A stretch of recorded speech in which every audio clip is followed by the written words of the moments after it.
this is the front of the book. Oh, wow. Isn't that amazing? Codice dei Privilegi is the codex of the book of the contracts with the crown of Spain, and plus the three letters that we know for sure are autographs of Columbus that survived, and that's why we are starting now from the end.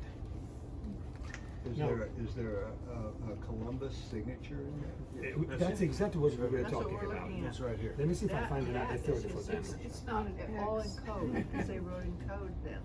Okay, here's another one. So you can look at one signature each. We have three letters. We have three letters, so one each, like that. Okay. So we Want some glasses? No, I can see this. You are younger than now No, I have an implant. now to send a signature. We have to keep in mind that Columbus was born 2 years before Leonardo da Vinci and died approximately 10 years before Leonardo. The thinking is the same. In their writing, in their communication, there is lots of hidden symbols. Leonardo did that all the time. Yeah. Now, when I worked on Leonardo at the time when we did our presentation for Nancy, in that evening we addressed also the signature of Columbus because it fits in that Leonardo culture. Now, we are going specifically into the signature. The signature has one S, S, S. Then there is an A in the middle. Then there is an X, an M, and a Y.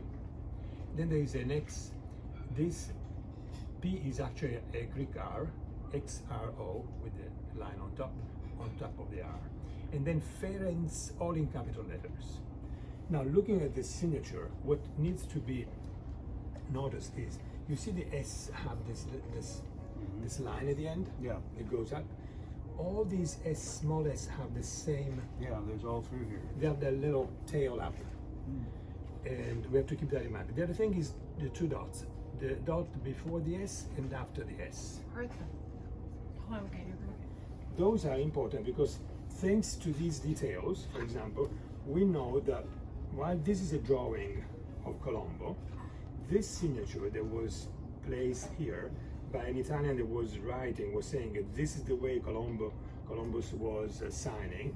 So the guy is saying segno con il quale, the sign with which Christopher Columbus would sign his handwriting. And the Italian guy that put this down made mistakes. So you can see that, for example, this S is missing the two dots. The A has dots, but the A doesn't. And down here, the XRO is capital letters. Everything is capital. So this, in fact, it's not a fake. It's somebody else saying this is the signature, but in copying, didn't understand the real symbolism that is in the real signature. So this is, we look at this as a proof that this is a fake, right? Now we go back to our signatures. Now I was telling them that there is multiple explanations of the signature. So what I'm saying right now are hypotheses. Some of them are more plausible, some we don't know, and so we have to take this with a grain of salt. So I tell the stories, and then we figure out, you choose the one you like most, basically, because we don't know. So I'm saying this little sign up the S because this sign up, in fact, transforms the letter into something else. There are symbolism within Hebrew that with that letter, with that little tail, the letter changes meaning in Hebrew. And then the SSS with this little tail could be a 5. So people that look into numbers with numerology, they would say this could be a 555. And the 555 was, at the time, was illegal because it's Arab numbers. They couldn't really use those numbers and in writing, because the alphabet at the time for the numbers was the alphabet from Alessandrino, from Alexander of Egypt, where a letter corresponded to a number, but not the Arab number 5. So these could be 555, and then from a numerological point of view, they have numbers assigned to the different letters, and the total of these letters, multiples of 5, become 16. Let me see, 1660. 1660 at the time was considered the date of the end of the world. So, who takes the numerology in explaining this goes to that conclusion. Now, that's to me the less likely, but it's fine to know. Is there. It's fine to know. Now we go back to our letters. The SSS, with the dots, very likely mean Sanctissimo Spiritus, the Spiritus of the Sanctus Spiritus, the Holy Spirit, which is the dove, which is Colombo. So that could be the Trinity. Another important concept of the Trinity at the time was a very issue, dogmatic for the Catholic Church, was an important statement, that the SSS, the Trinity, the two dots indicate the fact that the Father, the Son, and the Holy Spirit have in the middle God. God is the Holy Spirit, God is the Son, God is the Father, but the Father is not the Son. The Son is not the Holy Spirit. This was very important for the dogma at the time. The God can be all three of them, but each one of them is separated. They are absolute three, not in direct communication. One So is that's not the the other period. one. The period is this accent to this concept. Now, the A in the middle could be a triangle, like indicated the signature is a triangle. It could be the eye of God that they used at the time, the triangle, they put the eye of God. Could be the symbol of the Trinity, therefore explains the SSS of the structure in 3, because you have 3, 1, 3, 3 becomes 6 and 9 down there. So the multiple 3 all appear there. The A is also the Altissimo, which is like God.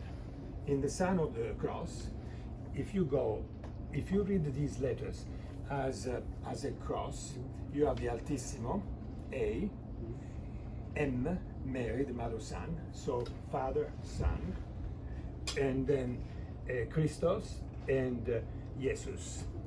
So it could be the sign of cross and these letters, meaning in this case Altissimo. There is who reads these letters with reading from the vertically, from the S down, so 2 down, 3 down, 2 down. So different interpretation, different lecture, whether you go with the sign of the cross or you go vertically or you go horizontally, different meanings. That's why they all make sense and we don't know which one was behind this. Now the Y has a little tail also. Bravo. That Y is, the Y with the tail, it's what brings us to Hebrew.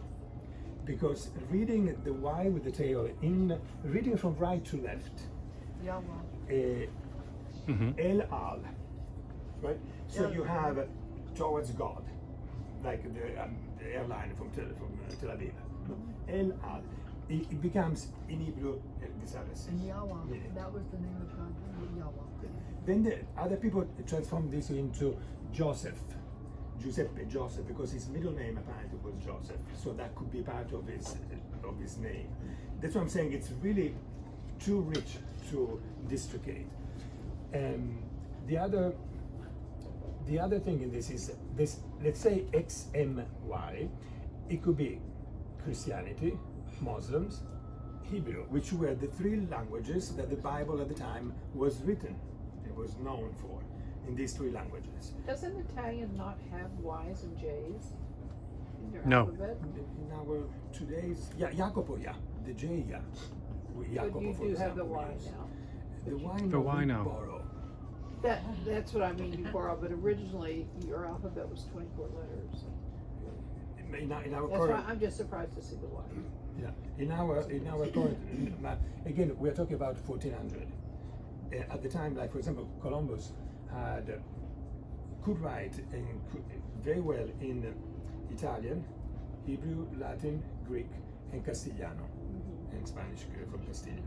Then there is, so why I'm focusing on this, because he wrote to his son, and we know that for sure because we have the letter, to both his sons, he wanted them to sign, to use the top of his signature as their signature as well, and then below write their name. So for him, this stop was like a logo of the Columbus family. Okay. That's why this symbolism is pretty important. Then we go down here. Christo, X, this is in Greek, XRO. Now he specifies, for example, the A here, the M, he specifies that he wants those letters in Latin character. It's not an alpha, it's not a Greek character, it says Latin. Instead, the X is Greek. That's something he specifies. So you have Christo, XRO, with a line on top. And for example, this that we know it's fake, the line goes across the three letters. Instead, the line is only on the Greek R. So this is Cristoforo, Christo. Ferenc. Now, Ferenc, which is Foro, Ferenc, all in capital letters, which is important as well. Capital letters and then truncated by the punto and the slash. So the understanding is that this Ferenc is a concept. It's capitalized to, for example, like Fiat. We know Fiat as being the car manufacturer in Italy, but Fiat is what? Fiat voluntas est means something, right? And the Ferenc, we're trying to figure out what it does it mean. Is Cristoforo Colombo the carrier of the message of Jesus, or the one that carries the weight of the body of Jesus, or considering the contrast, everything is being written in these things, and the communication with the bank, there's another possibility. That means I'm carrying these goods, and therefore the 10% for the Bank of St. Giorgio, I'm the carrier of this good for Jesus, which means I want you, bank, to lower the taxes on wine and on corn, and or like it in the documents he says to the Queen of Castilla, I want you to all these goods that are coming from this new world to be invested for the liberation of Jerusalem. So there is all these concepts together, then we put together with things we were saying in January, it completes our picture. Now I stop because I don't want to bore you about this. No, no.